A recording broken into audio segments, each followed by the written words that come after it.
박정희 대통령님께서 얼마나 본보기로 민정수석실과 함께 친인척 관리와 가족 관리를 엄격하게 하셨는지 말씀을 간단히 읽어드리겠습니다. 엄격한 친인척 관리를 통해 문제가 발생하지 않도록 원천 봉쇄한 대표적 인물로 꼽히는 인물이 바로 박정희 대통령입니다. 박정희 대통령님은 친인척들 누구를 막론하고 엄격한 관리를 통해 특혜를 받는다거나 이권과 연루되는 것을 차단하셨습니다. 그의 철학은 인간은 스스로가 자기가 지닌 실력으로 자립해야 하며 분수를 지킬 줄 알아야 한다는 것이었습니다. 박정희 대통령 시절 10년여 대통령 비서실장을 맡았던 김정념 씨의 회고에 의하면 박정희 대통령님 내외는 일가 친척 중 생계가 어려운 사람들을 직접 자상하게 보살펴 주었다고 합니다. 그 대신 친인척 한 사람 한 사람에게 대통령 일가를 빙자하여 이권에 개입하면 절대로 안되며 이를 위반할 때에는 엄벌하겠다는 방침을 알리고 자숙을 당부했다고 합니다. 이런 조치에도 불구하고 친인척 중에 이권 개입 사실이 드러나면 일체 청와대 출입을 금지시켰고 이를 예방하지 못한 비서실 담당자를 엄하게 문책했다고 합니다. 김정년 비서실장이 근무하는 동안 친인척 3, 4명이 청와대 출입 금지를 당했다고 합니다.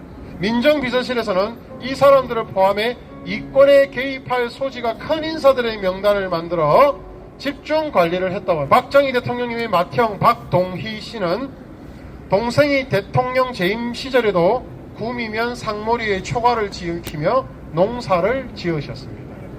그는 내 동생은 대통령이고 나는 농부라며 근신하면서 지냈습니다. 농부라며 근신하며 지냈습니다. 1965년 추석 때 성묘 왔던 박정희 대통령님이 호롱불 아래서 형님과 마주 앉아서 전기를 넣어드리겠다 하자 단호히 거절을 했습니다. 1965년 한국전력의 연차 계획에 따라 그 박정희 대통령 형님의 마을에 전기가 들어오게 되었는데 그것도 특혜 시비가 일까봐 단호히 반대했다 합니다.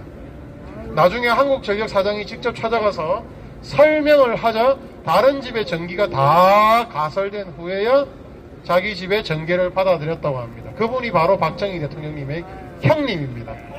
박정희 대통령님의 장인 유경수 여사님의 아버지인 육종관 씨까지 감시를 했습니다. 그리고 둘째 누나 박재희님은 어린 시절 박정희 대통령님을 업어 키우며 극진히 돌봐줬던 분인데 고향에서 어렵게 생활하던 박재희 씨는 동생이 대통령이 되자 서울로 이사를 와서 올케인 유경수 여사에게 도움을 요청하는 편지를 보냈다 합니다. 유경수 여사께서는 이 편지를 박정희 대통령님의 대구 사범 동기이자 박 대통령 집안을 잘 알고 있던 청와대 비서관에게 전했습니다. 그는 박 대통령께는 비밀로 한 채 은행에서 대출을 알선해줬답니다. 그래서 박재희 씨의 아들은 그 돈으로 택시 3대를 구입해서 대출을 해서 운수업을 시작했다고 해요. 그런데 김정년 당시 대통령 비서실장의 회고에 의하면 대통령의 친인척으로부터 부당한 융자나 다른 요청이 있을 경우 반드시 박정희 대통령은 비서실장이나 경제수석에게 보고하는 시스템이 정착되어 있었다고 합니다. 이 사실을 다른 정보라인을 통해 알게 된 박정희 대통령님은 대노하여서 조카에게 택시회사를 처분하도록 했고 누님과 그 조카를 자기를 업어 키운 누님과 조카를 고향으로 내려보냈다고 합니다. 그래서 누님 박재희 씨는 대한민국의 헌법의 거주의 자유가 있는데 대통령 누나는 서울에 살 자격이 없는가 하면서 항변했으나 단호히 쫓아버렸다고 합니다.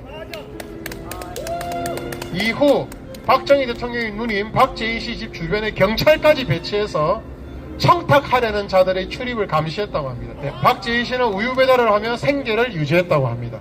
박정희 대통령의 누님이에요. 자, 어느 날 박정희 대통령님은 대구 사범 동기이며 청와대에서 친인척 관리를 담당하던 권상하 정보비서관, 이분이 민정 1비서관쯤 되겠네. 정보비서관에게 박정희 대통령과의 친분을 거론하며 돌아다닌 사람을 전부 조사하라고 지시를 했다고 합니다. 그래서 전부 조사하라는 결과 친가인 고령 박씨 일가, 외가인 수원 100시 일가, 처가인 6시 일가에 대한 집중 감시를 명령을 했고요. 대통령 친인척의 경호 업무를 빙자해서 비리를 감시하는 업무를 맡겼다고 그래요.